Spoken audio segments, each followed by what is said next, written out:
Student পাওয়ার কি সেটা আপনারা হয়তো এর মধ্যে দেখেছেন যে আমরা কিভাবে বিপ্লব করেছি বা আজকে যে এই যে স্বাধীনতাটা আসলো এটা কারো কল্পনার বাইরে ছিল।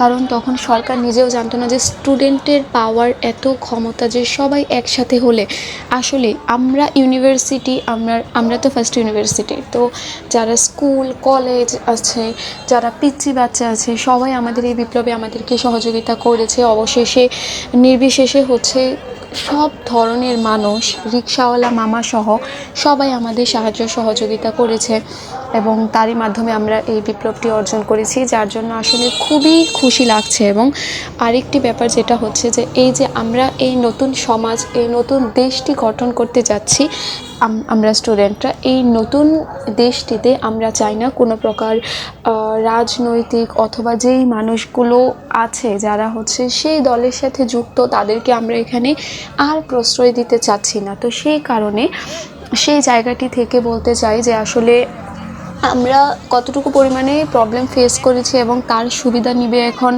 অন্য কোনো পার্টি এসে, তা তো আসলে সম্ভব না। কারণ আমি যে জিনিসটা দেখলাম যে বিএনপির যে আছেন তারেক জিয়া, উনি বিদেশ থেকে লন্ডন থেকে উনি চলে আসছে এরকম একটা ভাব যেন উনি নেতৃত্ব দিয়েছে, কিন্তু এখানে নেতৃত্ব এখানে সমন্বয়করা দিয়েছে।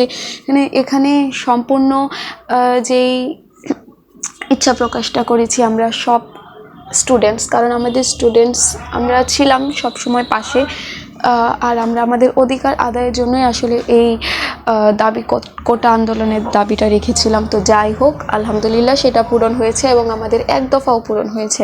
সেই সাথে একটা জিনিস বলতে চাই যে স্টুডেন্ট পাওয়ারকে কখনো অবহেলা করবেন না, কারণ এই তরুণ প্রজন্মই পারে যে এই দেশটাকে সুন্দর করে তুলতে। সুতরাং সবার উপর ভরসা রাখুন, আমাদের উপর ভরসা রাখুন, সামনে অবশ্যই ভালো কিছু আপনাদের জন্য আমরা নিয়ে আসব। এই যে ট্রাফিক নিয়ন্ত্রণ করছে বলে আপনারা কিন্তু এখানে কোনো ধরনের অসুবিধা লক্ষ্য করছেন না, কারণ স্টুডেন্টদের হাতে কিন্তু কোনো ধরনের অস্ত্র থাকে না।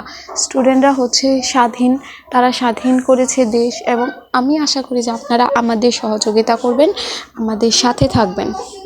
ছাত্রছাত্রীদের ধারা যদি এখন দেশের এত বড় যেহেতু একটা বিপ্লব হয়েছে, আপনারা ভরসা রাখুন সামনে অবশ্যই আমাদের পক্ষ থেকে ভালো কিছু আসবে। এবং আমরা সব স্টুডেন্টস একসাথে আমরা আজকে ট্রাফিকে ছিলাম, তারপর হচ্ছে আমরা যতটুকু আসলে দেশের জন্য, নিজের দেশকে সুন্দর করার জন্য প্রয়োজন আমরা সব সময় করব। কিন্তু এখানে অন্য পার্টি এসে সুযোগ নিবে, সুযোগের সদ্ব্যবহার করবে, দেশকে আগের জায়গায় নিয়ে যাবে। এই যে আয়না ঘর, হাওয়া ঘর, আমরা এটা চাই না। আমরা শান্তি চাই। আমরা যেহেতু শান্তিপূর্ণভাবে বিপ্লবটা করেছি, আমরা শান্তি চাই দেশের, আমরা দেশকে সুন্দর করে তুলতে চাই। এই জন্য